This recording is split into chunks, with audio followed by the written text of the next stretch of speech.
So excited to learn? Okay, great. Well, I'll tell you a little bit about myself.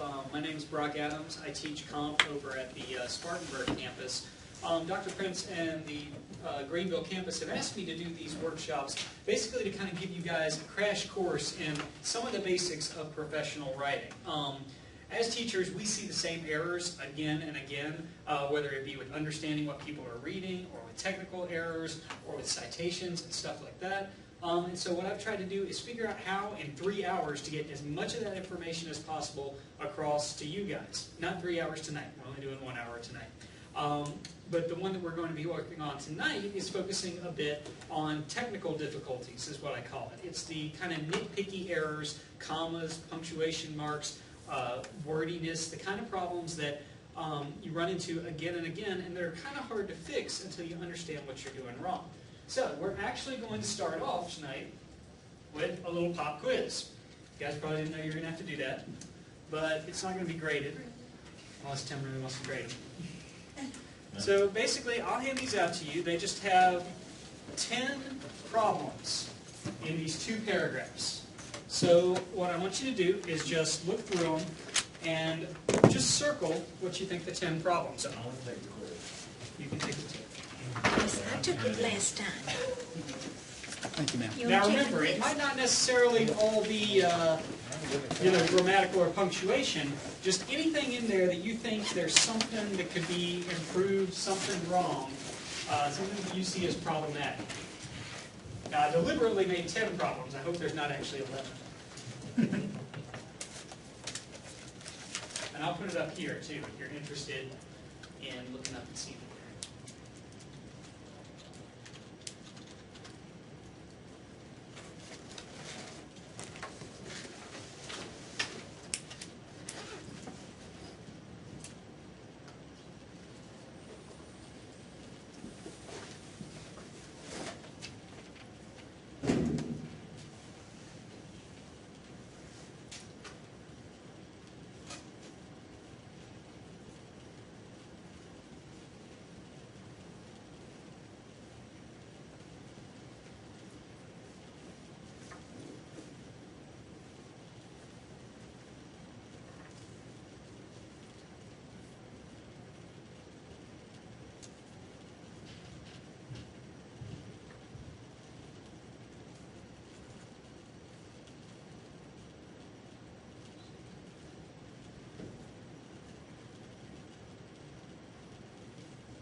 If you don't find every single one, don't stress too much.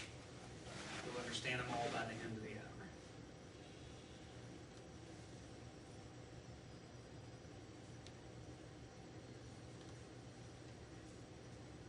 Anybody find Tim? Got at least one person. Good.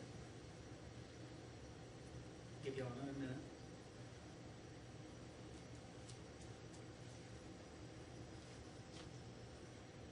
Keep in mind, they may not necessarily be errors so much as things that could be problematic when we're trying to do professional writing.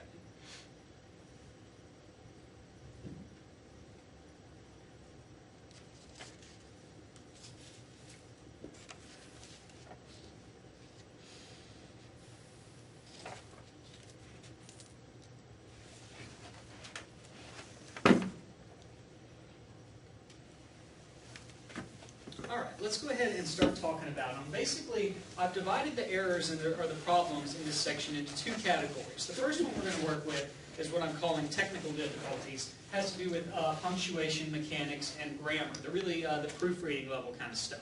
The next section we're going to work on is choosing the right words. That'll come a little later. Those may be some of the ones that you were having a little more trouble with, getting up to 8, 9, 10, because sometimes they don't leap out at you quite as obviously as the technical problems. But we'll focus first on technical difficulties. So what's the very first problem you guys saw in there? Okay, yeah, tell me your name.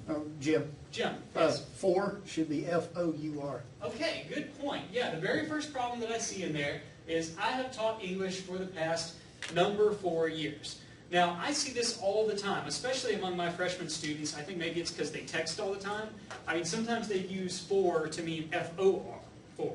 So I see this all the time. But yeah, you're right. In professional writing, most of the time when you have a number like this, it's going to be written out as opposed to written as a numeral. So let's talk about the rules for when you write as a numeral and when you write as a word.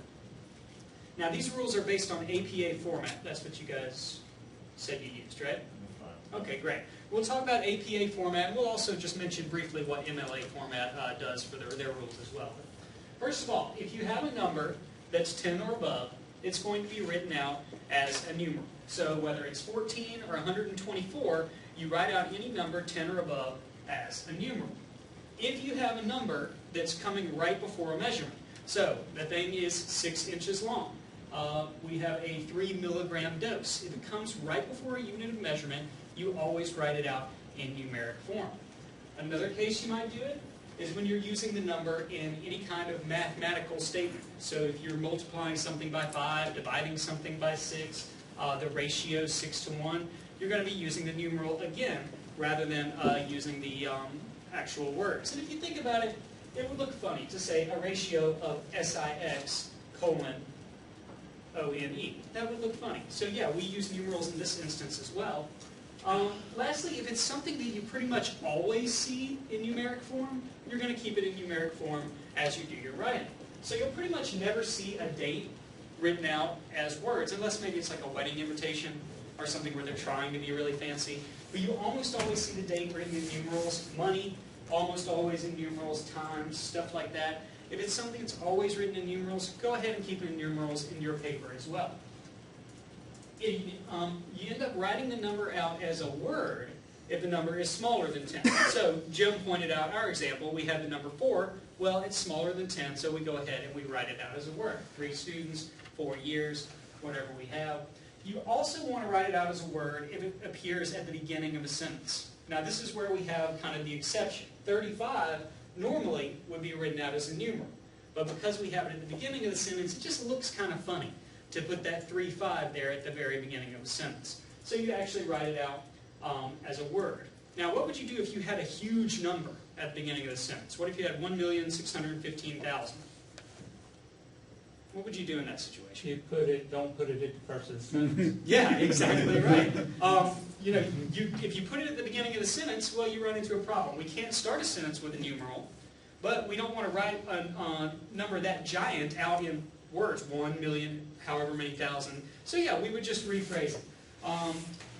The number of subjects that participated in the study was 1,650,000 or whatever. We just avoid the problem entirely.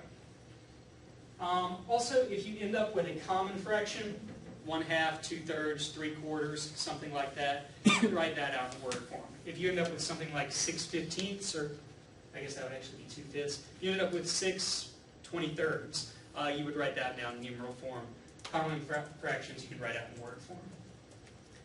Same thing works with ordinal numbers. If it's less than 10, you can go ahead and write it out in word form. First, second, stuff like that. If it's a huge number, like 19th, anything over 10, you go ahead and write it out in numeral form.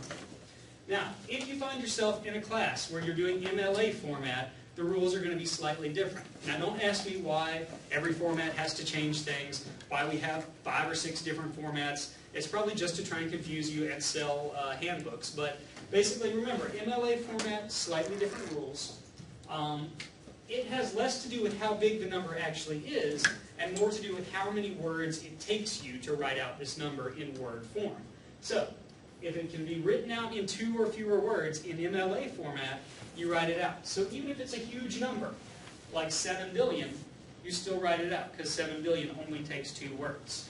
If it takes 3 or more, you go ahead and write it out in numeral form, 185. So what's the next thing you guys noticed in there? You got a fragment there. A fragment, yeah, tell me your name. Robert. Robert, yeah, Robert points out a fragment. Will you read it for me, the fragment? Ever since graduate school. Yeah, ever since graduate school. We got that sentence just sitting there all by itself. And when we have a sentence that's not complete, we call it a fragment. So this is problematic. And it seems obvious when we read it out loud, but people write sentence fragments all the time, and we got to work to avoid it. So, to avoid sentence fragments, we have to have at least one independent clause in every sentence. So what's an independent clause? You guys remember that from English class? Stand alone. It could stand alone. Got a subject, verb. Exactly, Robert's on the ball today. So yeah, an independent clause contains a subject and a predicate. So it has, basically a subject and a verb, and it could stand alone. It could be basically a complete sentence on its own. So if I said something like, I'm teaching a class, is that an independent clause? I'm teaching a class. Yes. Yes. Sure, right, yeah, it could stand alone. It's a complete sentence, works just fine. Now, here's the best way to tell if you got a fragment. If you read the sentence out loud, by itself, usually the fragments will jump out at you. So, if I just read this, ever since graduate school, does that make sense? What do you guys think? If I walked up to you and said, ever since graduate school, I'm waiting for you to say something. you're waiting else. for me to say the next thing, right? You're sitting there going, okay, ever since graduate school, what? You hear it, and it sounds weird. If it doesn't make sense when you read it out loud, chances are because there's something wrong with it. And in this case, it's because it's a fragment. So what we can do to fix it, there's basically two options. We can either take that fragment and attach it to some sort of an independent clause to make it actually work correctly. So ever since graduate school, and then you're sitting there waiting, so we add this extra independent clause. I have taught English. Ever since graduate school, I have taught English. Makes perfect sense. We can also just rearrange the sentence entirely so that it contains a subject and a verb and can stand alone. I have taught English ever since graduate school. So the main thing that you should get out of this is the idea of reading out loud. And I'm going to call this a professional writing secret. A lot of people think it's kind of silly to sit there at home and read their paper out loud to themselves, but this is one of the #1 ways that you can catch errors. Even better is if you have your roommate or your friend or your significant other or somebody read it out loud to you, they're sure to catch the weird things that you're doing. So you read it out loud, one sentence at a time. Every sentence that you read, think, does that make sense? Have I got it punctuated correctly?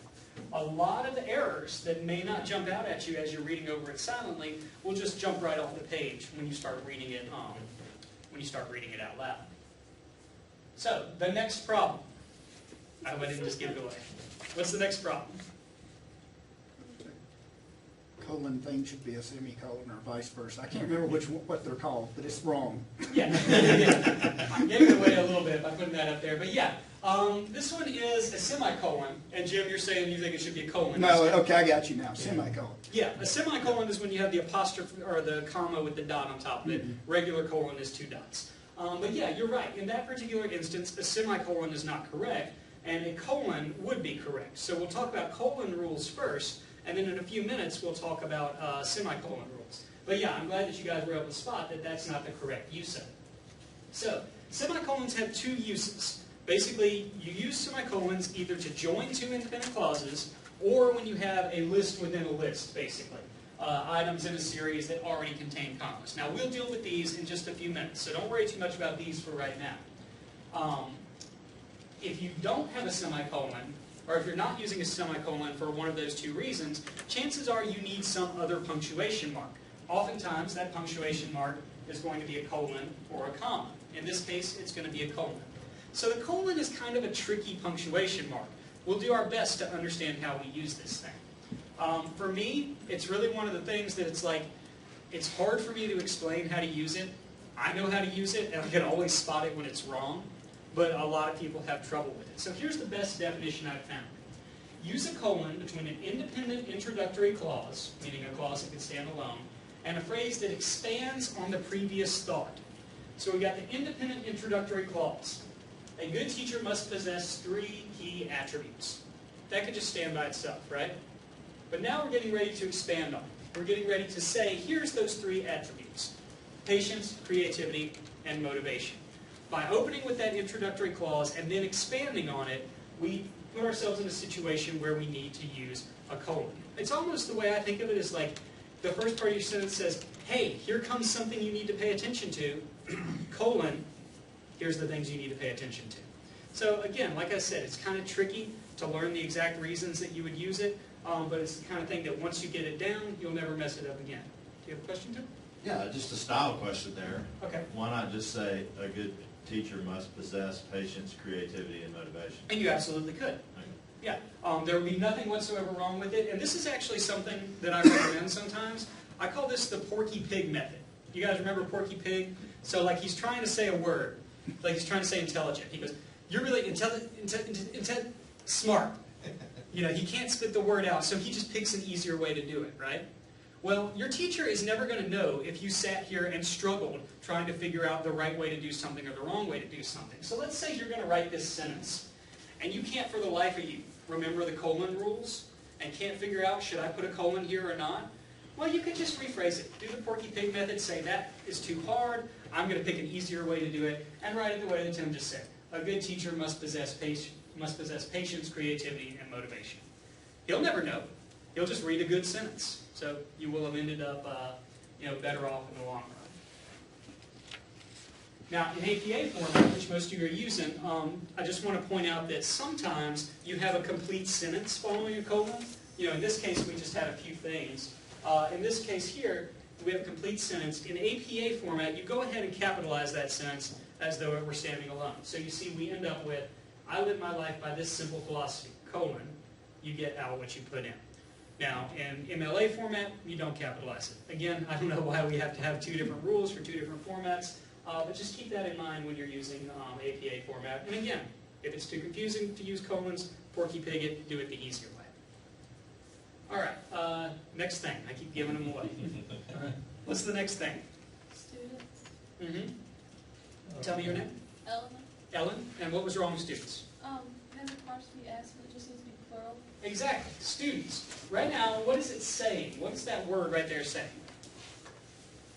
Students, S-T-U-D-E-N-T, apostrophe S. What is that implying? Possess it, right? It's implying that something belongs to a student. But that's not what we're trying to say. We're trying to say there are many students in the class. So yeah, that's a problem. This is a problem that you actually see a whole lot. In fact, I've got a couple of examples of it right here. Apostrophes are meant to show possession or form contractions. If you use them to make words plural, well, you're making a mistake. So to relate to his or her students is problematic. It should be students, just adding an S. Here we see taxis, something belonging to the taxi. How about this one right here? Professional signs and lettering. How professional is that? Would you buy a sign from that guy? Of course not. No, you see, he can't even spell the word sign correctly, or signs, on his own sign. I wouldn't trust him to make my signs. So yeah, this is a real quick way to look like you don't know how to spell. Real easy to do, but also real easy to avoid. Almost always, words are made plural by adding S. Sometimes it's ES. And then there's a few words like ox or oxen or something that have weird... I figured it out. He doesn't do the signs. He just does the lettering. Just signs and lettering. I see. Yeah.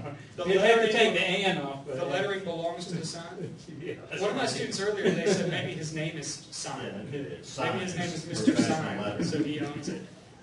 You already have a sign. Could you come letter it? Well, either way, he needs to make it clear what he's trying to do here. So anyway, I've lost my train of thought. We'll move on. For possession is pretty easy if you want to make something possessive. If it's a singular word that doesn't end in S, real easy. All you got to do is apostrophe S. The doctor's rounds, the citizen's complaints. And we know here we're not talking about several doctors. It's just one doctor, and apostrophe S makes it possessive. Now, in APA format, if you have a word that already ends in S, you go ahead and just add an apostrophe to make it plural, or to make it possessive. If it's a plural word that ends in S, you add an apostrophe to make it possessive. So if we have a bunch of students turning in papers, students, apostrophe, papers, books, apostrophe, authors. So all you got to do is add that apostrophe when you're dealing with a word that's already plural and already has an S at the end. There's a few contractions that are particularly tricky, and people tend to mess up all the time. What's wrong with this? It's. What's the matter there? How should that be spelled out? Just ITS. Just ITS, yeah. Again, what are we actually saying there? He owns the prize. No, we want it to own it, right? Yeah. We want it to own it, but IT apostrophe S doesn't mean it owns it. What does it mean? It is. Oh, Yeah. it is, sorry. This says perfection has it is price. They've made a contraction out of its. So these are the tricky ones. We've got there, there, and there. What does that first word mean? They are. They are, right? So they're really smart. They are really smart. How about the second one? You are? T-H-E-I-R. What does that mean? Possession. Possession, right? That is their, those are their books, something like that. And the last one is like over there. Second ones work just the same. You're really smart, you are, and it belongs to you. Is that your book? The its and its are one of the most easily confused ones because we think, oh, apostrophe S, it means possessive. Well, it's a little fluky with this one because it's one of those weird instances. So if it was the dog wagged its tail, it would just be ITS. Otherwise, it sounds like the dog wagged it is tail. So make sure you don't get those ones messed up. Okay, so I'm not going to go ahead this time. Go ahead and tell me what the next one you guys spot in this particular one is. Run-on? Which one? Is it a run-on sentence? I think you may be looking at the sentence I'm thinking of, but the problem is not actually... That shouldn't even be there. That needs to go away in that sentence. In which sentence are we on? The first one or the second paragraph. Yeah. I thought that the hardest part of teaching would come in the classroom. Most of my time is spent preparing lessons and grading papers. You probably could remove the word that. In a little bit, we'll get to wordiness, and that would probably be an example of wordiness, and that wasn't even one that I intended. But you could easily say, I thought the hardest part. So we'll get to those in just a minute. What was the next one? Come. I mean, it sounds better if you put be or something. Would be in the classroom. Would come in the classroom, would be in the classroom. I just Yeah. separated. I think either one of those would work. Which one? Yeah. Where? After Oh, classroom? Yeah. Okay, that's the one I'm looking for. Yeah, and replacing the comma with a period could be one way to fix it. So what was your name? Gerald. Yeah, what Gerald is saying is right here, we have a problem if we put a comma, right? He was suggesting we could fix it with a period. And we'll actually look at other ways to fix it. But yeah, for right now, if you have a comma, what do you call that error? It's written up there. Comma splice, yeah. Anytime you try and join two independent clauses with a comma and you don't use the appropriate conjunction, you end up with a comma splice. Now, I have these weird-looking guys up here. They are the fanboys, but there's a reason that I have them up here. They're going to help you remember the different conjunctions. So, when you have two independent clauses that you're going to join together, if you want to join them with a comma, you have to use a fanboys conjunction. So, the fanboys conjunctions are for, and, nor, but, or, yet, and so. Fanboys. You guys all remember that, right? It's easy. So, anytime you want to join two independent clauses, you can do it, if you want, with a comma, but it has to come with a comma and a fanboys conjunction. Now, there's lots of reasons you might want to join two independent clauses. Let's imagine we never joined any independent clauses, and we just made a single sentence out of each one. So I wrote a paper that was like, I was hungry, I went to get lunch, I went to Wendy's, I got a burger, I got fries, I got a shake. What's wrong with that? Monotonous. It's monotonous, right?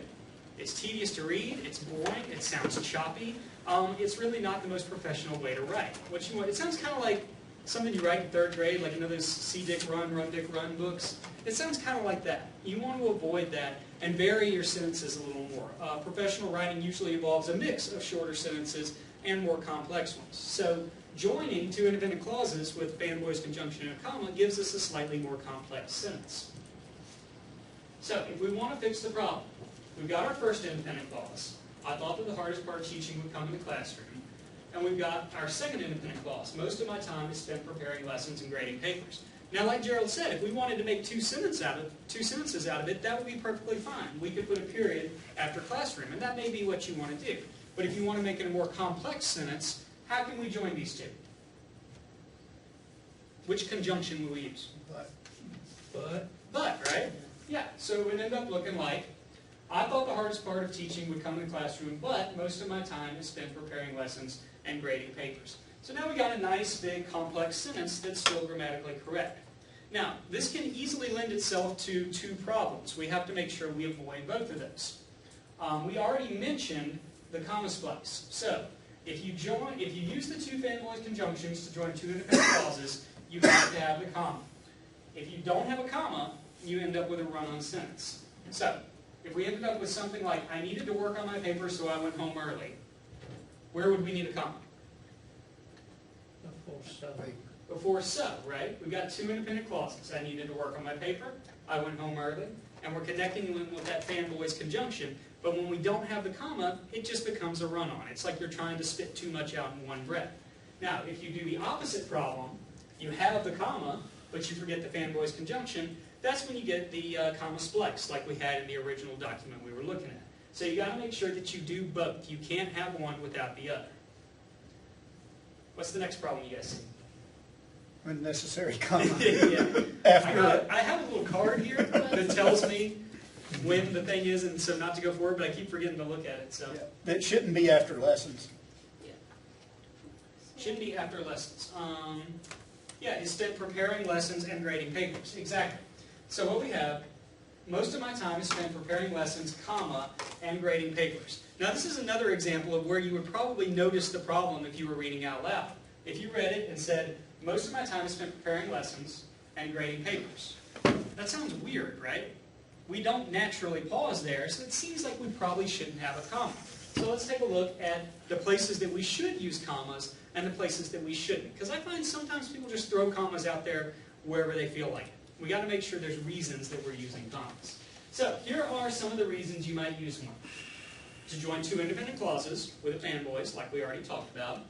To separate an introductory clause from the rest of a sentence. So if an independent clause can stand alone, what is a dependent clause? One that can't. One that can't stand alone, sure. A dependent clause depends on the rest of the sentence to make sense. So an introductory clause is a type of dependent clause. If I said, before I went to bed last night, well, you're going to be sitting there going, before I went to bed last night, what? It's dependent on whatever comes next for it to make sense. So if I said, before I went to bed last night, I brushed my teeth, well, that would be an introductory clause, and we would need to set it off from, I brushed my teeth, with a comma to make sure it makes sense. Separating items in a series. This was pretty easy. Studied by Smith, Johnson, and Rogers. Again, based on whatever format you're using, you may or may not have a comma here. APA and MLA both do require commas there, so you guys should be pretty straight on that. Set off a non-restrictive clause. So what a non-restrictive clause is, it can also be called a parenthetical. Basically what you're doing with a non-restrictive clause is you have a sentence that could make sense on its own. The experiment will be complete by midnight. But we decide we want to stick a little bit of extra information in there.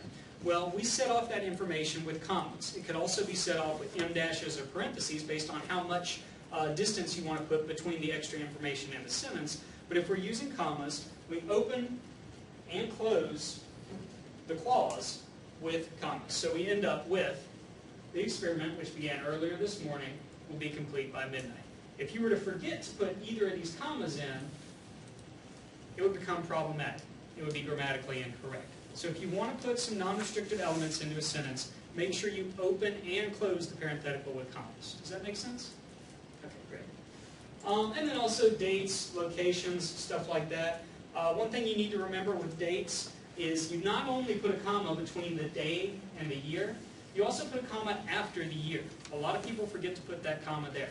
Same with if you have locations. If we continued to say something else after Nebraska, we would put a comma right there. So he was born on March 25th, 1943 in Lincoln, Nebraska. These are the main places you're going to use commas. There may be occasional other reasons to use them, but these are going to be the ones you run into the very most often. So if it's not one of these cases, chances are that you're not going to need a comma. So, if we go back to the example, we have what's called a compound predicate. So even though I'm doing two different things, I'm treating them as a compound unit, so we don't need a comma to separate the two things. Most of my time is spent preparing lessons and grading papers. Well, even though that's technically two things, as far as the sentence is concerned, we're just calling grading papers and preparing lessons one thing that I have to do. So we don't have to separate them with a comma. Most of my time is spent preparing lessons and grading papers. It's not a date, it's not two independent clauses, not an introductory clause, not a non-restrictive element. If it's none of those things, then we just leave it how it is. Now, remember our professional writing secret. What was the professional writing secret? We had a professional writing secret 10 minutes ago. Had to do with a good way to catch errors. Read it aloud. Reading out loud. The reading out loud can be very, very useful for figuring out where you need commas. Now, I know there's lots of rules that tell you where you should and shouldn't use a comma. You may not necessarily remember every single one of those rules, so the reading out loud is a good kind of crutch to use to figure out if you're doing it right. So if you read slowly, you'll tend to kind of pause where the commas should be anyway. So here is a sentence. Can I get a volunteer to just read this out loud however they would naturally read it? I'll do it. Ellen, thank you.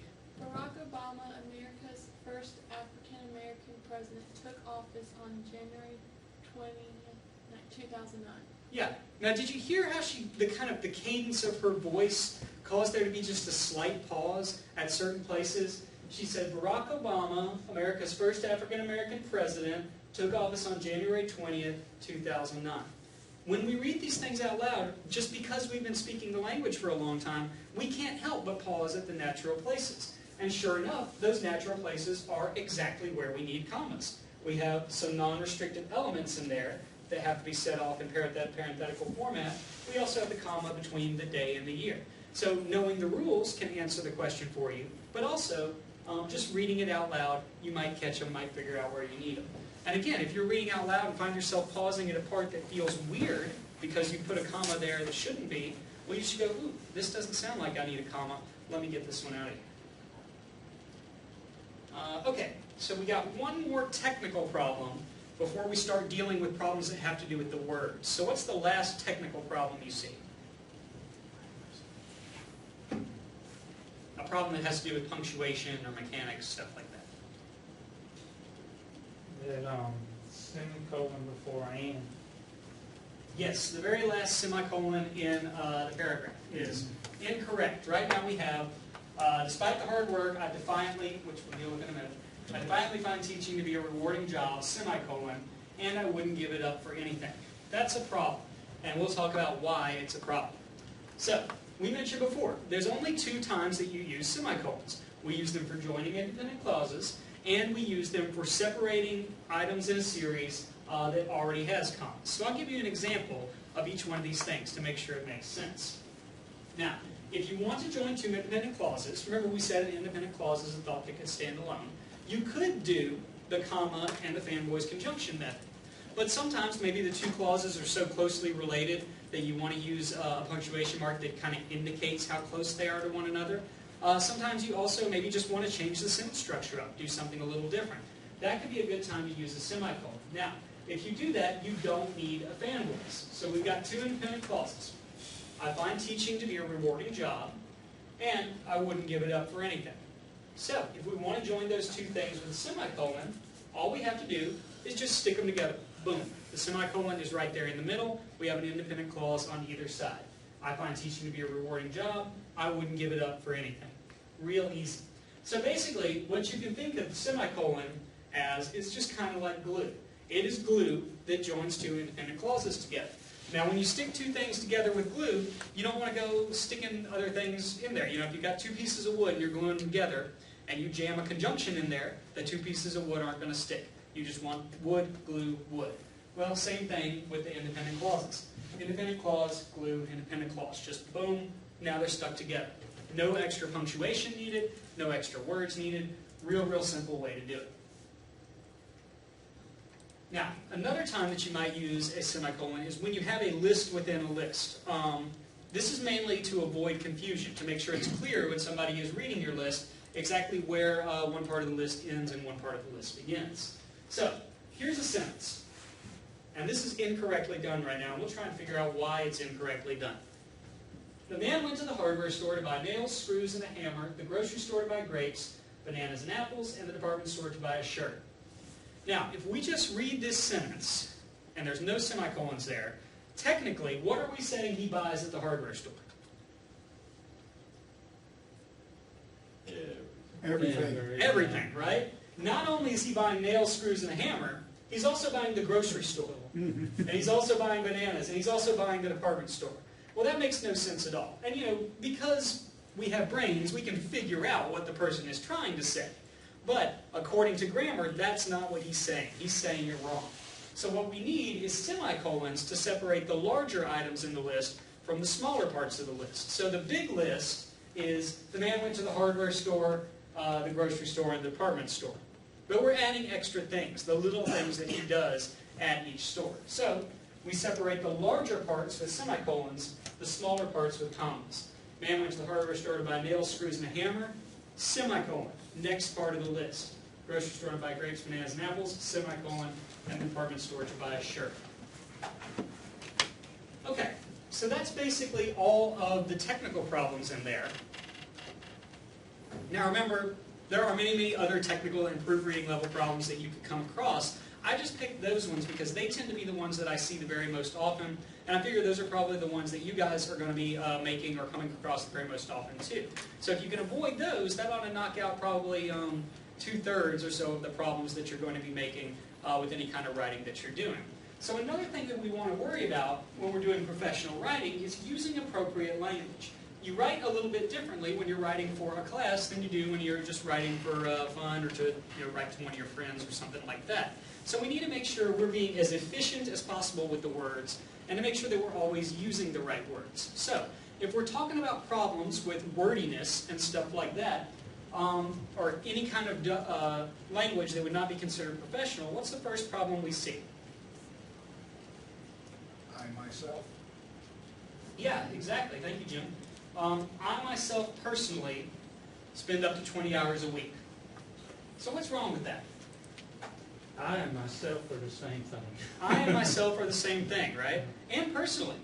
Yeah. I mean, does personally add anything to that? No. You could easily take just one of these words, I spend, and it would make every bit as much sense, right? So we want to avoid redundancy.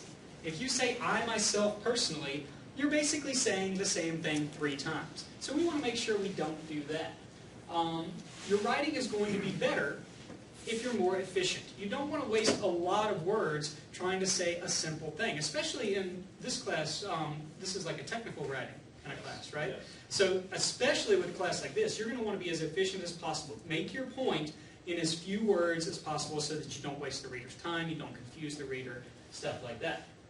So, I myself personally spend would be just as good to say I spend. You don't lose a thing other than 2 unnecessary words that bog people down. The vote was completely unanimous. Can a vote be partially unanimous? Of course not, Ellen. You can't say I personally, just like sometimes people can use I personally. Right? You can, but is there a way for you to... Only if the person might be confused that he was I'd say you had could his use... helper or something that, I'd say you could use personally if you want to add extra emphasis. So if you're just saying something, I spend 20 hours a week. But if somebody just said, how many hours do you and your colleagues spend? If I personally spend 20 hours, but my friend spends 30. If he had some reason that people were going to doubt that he actually did it, then he might want to put personally down there. So any extra words you add are going to add emphasis. So if you want that extra emphasis, absolutely. If he wants to say, hey, definitely, I personally do this. He's adding in case somebody doubts him or whatever. Yeah, if there's any reason that you want to add the emphasis, sure, use extra words. I know, though, in technical writing classes, a lot of times it's just be as straightforward as you can. So you may not need that extra emphasis. But absolutely, I mean, certainly if you're ever in, I write a lot of fiction, so, I use as many words as necessary to get the point across. I wake up at 9 a.m. in the morning. Well, there's no 9 p.m. in the morning and no 9 a.m. at night, so no reason to say both. I wake up at 9 a.m. is just fine. The reason for this is because, well, the reason for something is implying that something is happening because. So we don't need both of these things. Again, it's just little things that we tend to say as we're talking, but when we're reviewing our writing and we're going over and proofreading, we want to try and pick these things out, weed them out, clean it up, make it as efficient as possible, especially for a technical writing class.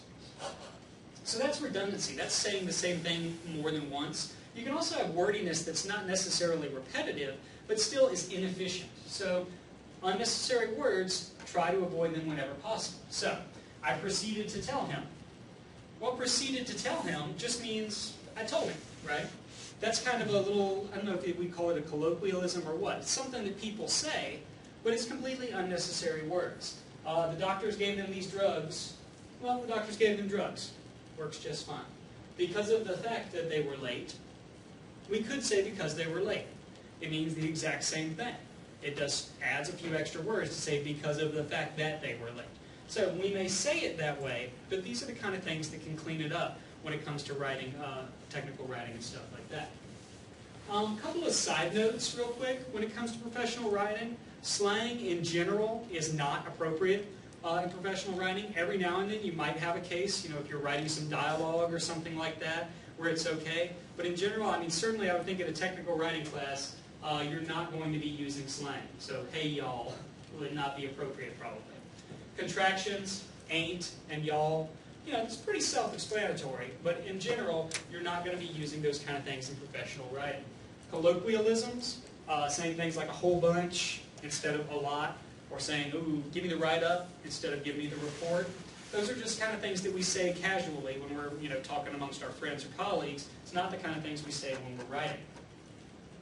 And you guys probably don't have a problem with this, but my students use text speak in writing. So what are you doing? I'm really happy to see you. It's unbelievable to see a bunch of 19-year-olds supposed to be adults turning in stuff like that. So I don't think you guys would have a problem with it. But text speak is never, ever, ever acceptable in basically any kind of professional writing. Another thing, jargon. Depending on what you're writing about, you may find that you know a lot of technical information that your audience may or may not know. It is really important to make sure that you use the proper language that your audience is familiar with. Don't use technical vocabulary if it's not relevant, and don't use technical vocabulary if your audience is not going to steer it. So let's say you read this. I swung the tiller and came to weather. The man was luffing. I looked at the telltales, trimmed the jib, and set off on a beat. Who understood what was going on there? Nobody, right? Turned into the wind. Yeah. Have you been sailing before, or are you just figuring it out? Yeah. Okay, so Tim gets it because he knows a little The bit sail about... wasn't tight, so you tightened it up. Okay, exactly. He can read the language. But if you don't know something about sailing, you're not going to really know what's going on, right? So if I'm writing to an audience that's the Yachting Club of America or something, well, then that would be fine for me to talk about stuff like this. But if you're writing to an audience that doesn't know a lot about sailing, well, then you better be using more layman's terms like Tim was saying. Because if you use this jargon, people, it's just going to go straight over their heads. You're going to leave them. It's not going to be useful at all. So try and avoid jargon unless it's necessary or unless you know your audience is okay with it. With technical writing, I mean, I've seen some of the memos that you guys are writing. If you're writing to a manufacturer of a specific product, well, he's going to know the details of that product. So you can talk about, jargon of that particular industry. Avoid jargon that they won't understand, though. Next thing, professional vocabulary. Where do we see an example of vocabulary that's inappropriately used? Where do they use the wrong word?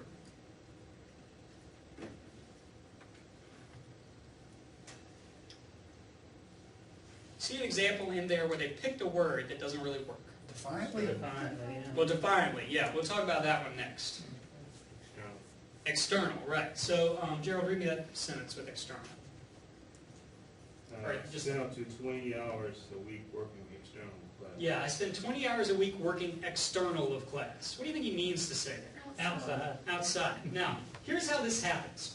And I actually see this happen in my comp classes. Basically, you want to avoid the thesaurus trap.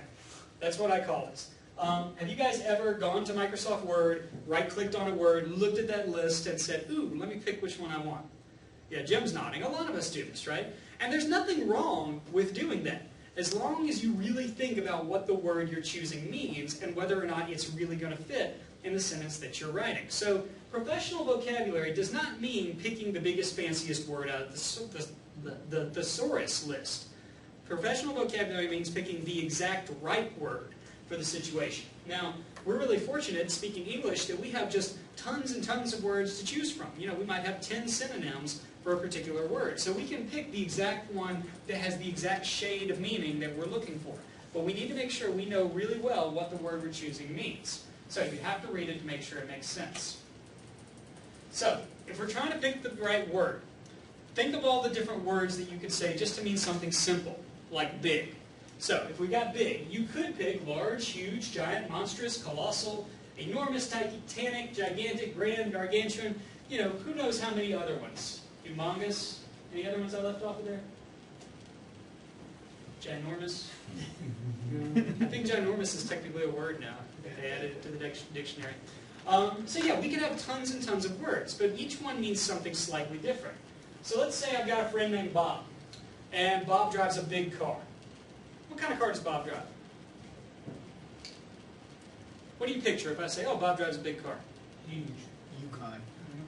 Just what type of car? Hummer, yeah. Or something like that, something pretty big, right? What if I say he drives a gargantuan car? Then what does he drive? An F-650, did they make an F-650? Wow, I mean, I knew it went up to like 350, but so an F-650 must be like really gargantuan, right?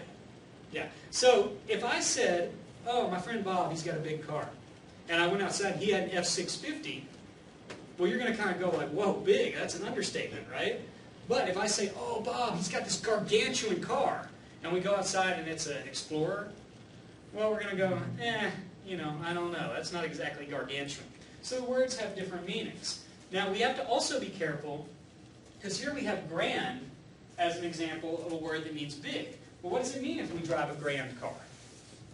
Nice, fancy. Yeah, it's really nice and fancy and stuff like that. So it changes the meaning. It no longer means big, it means nice. So you can't just randomly pick a word off the thesaurus list or you're falling into the thesaurus trap.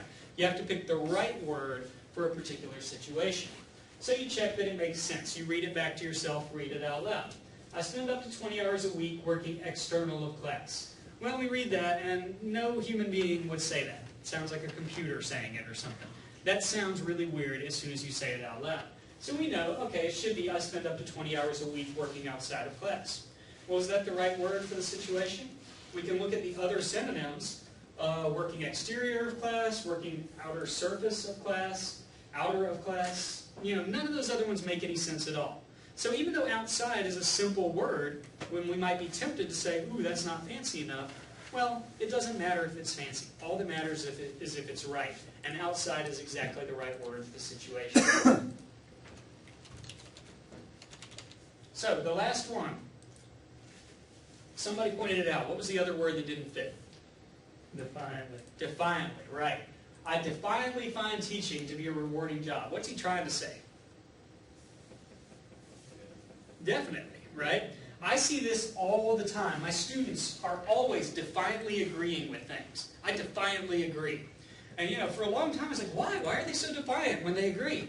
And finally I figured it out. Spell check. It's spell checker. Exactly. People, you know, we don't have to worry about learning to spell anymore because we have spell checker. But we do have to learn to spell enough that spell checker understands at least what we're trying to say, right? So the spell check trap is kind of like the thesaurus trap. If you don't pay attention to what you're doing, you're going to run into problems. So, when you get that red squiggly line in Word, you know what I'm talking about? If you misspell a word, you get a red squiggly line under it. Well, you can right-click on it and just pick the first word that pops up, which I've actually seen people do that, but you have to be real careful that he doesn't give you the wrong word. You have to actually read the word that pops up before you pick it.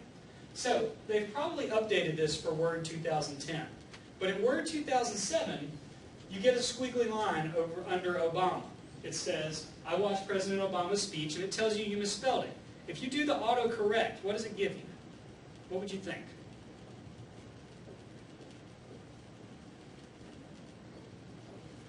You get Osama. Oh. I watched President Osama's speech. So if you don't pay attention to what you're changing it to, not only are you putting the wrong word in there, you're basically picking probably the worst possible word that you could put in there instead of Obama. You're changing it from the president to the terrorist. So you've got to pay attention to what you're doing. Don't just rely on spell check to automatically fix things for you. Always make sure it's going to fix it to the right ones. Here's a couple that I see all the time. I defiantly find teaching, you know, should be definitely. Also, people are always mangers. I'm the manger of the store. You know, I guess they don't know how to spell manager, so they spell it wrong, and then the thing tries to fix it to manger. So, easy to fix, just double check, just like the thesaurus, read it out loud, or, you know, read it to make sure it makes sense. So we end up with a corrected paragraph. I have taught English for the past 4 years, 4 spelled out because it's less than 10. I've been doing it ever since graduate school. Well, here we used a semicolon and added this, I've been doing it, to make it not just a fragment anymore. No longer does it say ever since graduate school. Now it's a complete thought. In this time, I've learned that a good teacher must possess 3 key attributes, and we use a colon because we've got an independent introductory clause setting up for some more information that's going to follow. Patience, creativity, and motivation. Without these traits, a teacher may find it hard to relate to his or her students. I thought that the hardest part of teaching would come in the classroom, comma, and fanboys conjunction, but most of my time is spent preparing lessons and grading papers. We took the comma out of here because it was an unnecessary comma. I spend up to 20 hours a week working outside of class. Doesn't say external anymore. Despite the hard work, I definitely, not defiantly, find teaching to be a rewarding job, and we use a semicolon here with no fanboys conjunction. I wouldn't give it up for anything. So now we got a nice, clean piece that doesn't have too many errors, or it doesn't have any errors really. I think it was Jim said, you know, we could even take something like that out of there if we're trying to be even more efficient. There may be a few ways we can clean this up even more, but we've gotten the most egregious errors out of there. And that's all we got for the year. Does anybody have any questions about technical difficulties or about choosing the right words? I covered it all so well that nobody has any questions. Okay, good. Now, this is not updated. Our next session that we're actually going to have is not what it says right there. The next thing that we're going to have is focusing on integrating quotes into your papers, citing them correctly using APA format and MLA format, and also a little bit of planning how to write a paper. Planning, drafting, organizing a paper, stuff like that. So that'll be a week from tomorrow, I think. Thursday. A week from Thursday? Yes, October 6th. Okay, yeah, so a week from Thursday will be the next one. And y'all are all welcome to come to that. I think I'm doing it in In this room. in this room. It'll be a different ETM class. Different class. ETM 410, but y'all are welcome. But everyone's welcome to come. So if you're interested in figuring out how to get started on your papers, how to work quotes into them, and how to cite them correctly, then I'll see you there. Thanks, guys.